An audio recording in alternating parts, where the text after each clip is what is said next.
প্ৰধানমন্ত্ৰী আৱাস যোজনা চৰকাৰে BPL ঘৰৰ আৰু এটা নতুন আপডেট লৈ আহিছোঁ।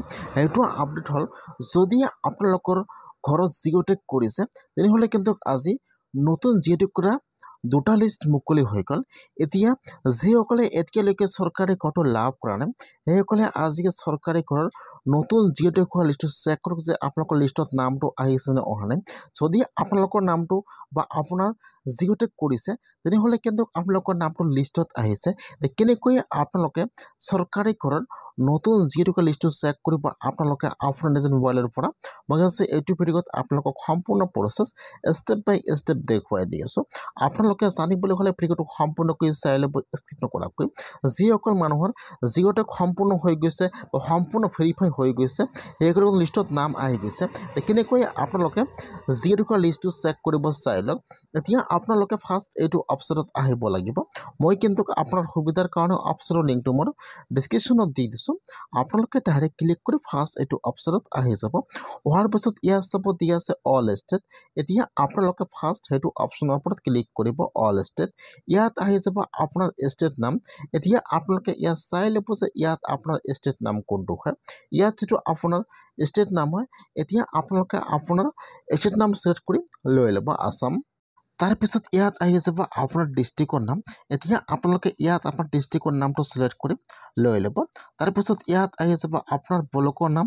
ইয়াত আপোনাৰ ব্লকৰ নামটো ছিলেক্ট কৰি লৈ ল'ব। তাৰপিছত ইয়াত আহি যাব আপোনালোকৰ পঞ্চায়তৰ নাম। এতিয়া আপোনালোকে ইয়াত আপোনাৰ পঞ্চায়ত নামটো ছিলেক্ট কৰি লৈ ল'ব। এতিয়া আপোনালোকে সকলো ছিলেক্ট কৰি এতিয়া আপোনালোকে চাৰিমুঠৰ ওপৰত ক্লিক কৰিব। যেতিয়া আপোনালোকে চাৰিমুঠৰ ওপৰত ক্লিক কৰিব এতিয়া কিন্তু আপোনাৰ ওচৰত যিটো লিষ্টটো অ'পেন হৈ যাব এনেকুৱাকৈ। এতিয়া আপোনালোকে ইয়াত চাই ল'ব যে ইয়াত আপোনালোকৰ লিষ্টত নামটো আহিছে নে অহা নাই। ইয়াত যিহেতু বহুতো নাম দিয়া আছে ইয়াত চব ডাউনলোডৰ অপশ্যন দিয়া আছে। ইয়াত চব ডাউনলোডৰ অপশ্যন দিয়া আছে। আপোনালোকৰ ডাউনলোডত ক্লিক কৰি আপোনালোকৰ লিষ্টটো চেক কৰিব যে আপোনালোকৰ লিষ্টত নামটো আহিছে নে অহা নাই। যদি আপোনাৰ নামটো লিষ্টত আহিছে কেনেকৈ জানিব যে আপোনালোকৰ একাউণ্টত ঘৰৰ পইচা সোমাইছে নে সোমোৱা নাই।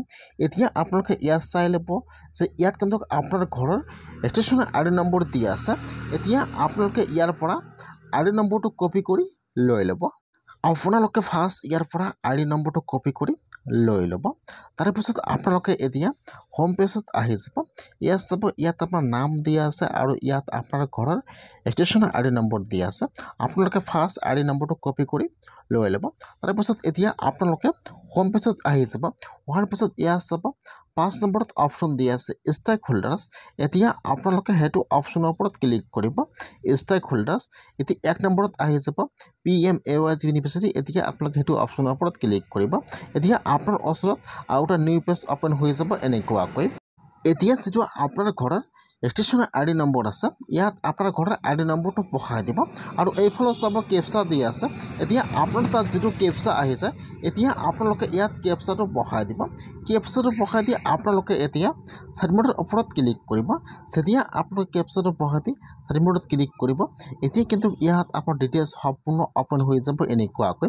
এতিয়া আপোনালোকে অলপমান তলত আহি চাই ল'ব যে আপোনালোকৰ একাউণ্টত ঘৰৰ পইচা সোমাইছে নে সোমোৱা নাই। এইখিনি সকলো প্ৰচেছ জানিব পাৰিব।